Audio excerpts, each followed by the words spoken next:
What about Jeremiah 10? Let's read it. Hear the word that the Lord speaks to you, O Israel. This is what the Lord says.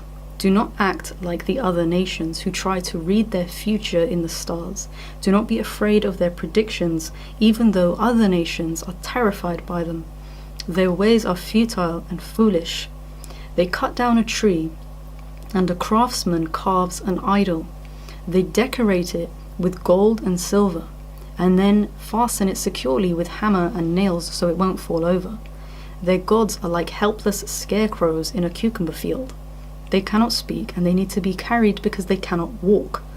Do not be afraid of such gods, for they can neither harm you nor do you any good. We should correctly interpret Jeremiah here. And to do that, we look at this passage in light of other scriptures, as opposed to merely interpreting it based on a similarity of a word or two here or there. Let's read Isaiah 44. The blacksmith stands at his forge to make a sharp tool, pounding and shaping it with all his might. His work makes him hungry and weak. It makes him thirsty and faint. Then the woodcarver measures a block of wood and draws a pattern on it. He works with chisel and plane and carves it into a human figure. He gives it human beauty and puts it in a little shrine. He cuts down cedars. He selects the cypress and the oak. He plants the pine in the forest to be nourished by the rain. Then he uses part of the wood to make a fire. With it he warms himself and bakes his bread. Then, yes, it's true, he takes the rest of it and makes himself a god to worship. He makes an idol and bows down in front of it. He burns part of the tree to roast his meat and to keep himself warm. He says, that feels good. Then he takes what's left and makes his god a carved idol. He falls down in front of it, worshipping and praying to it. Rescue me, he says, you are my God.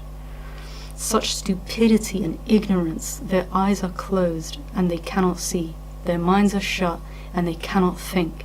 The person who made the idol never stops to reflect, why, this is just a block of wood.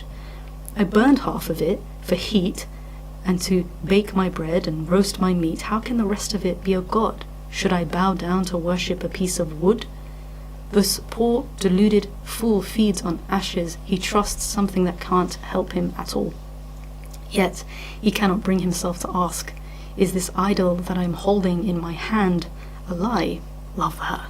So, in Jeremiah and in Isaiah, they describe a man who labors. He plants a tree, he cuts it down, and half the tree he burns, which does him no good other than to bake his bread, cook his meat, keep him warm. The other half of the tree the man fashions into a god. This god is a product of the man's hands. The man has fashioned this piece of wood into a dead God. It is made of nature. It is creation worshipping creation, which is foolish. On the flip, we worship God that created us. Creation worships Creator. We worship the God that carries us, not the other way round. So the Jeremiah 10 passage is talking about how foolish it is to carve out an idol of wood and bow down and worship it, rather than worshipping the one who created that tree and you and all things. It's not talking about putting a tree in your house and making it look pretty. A Christmas tree isn't an object of worship. We can do without it. We don't need it, but we don't have to do without it. We can have one if we want.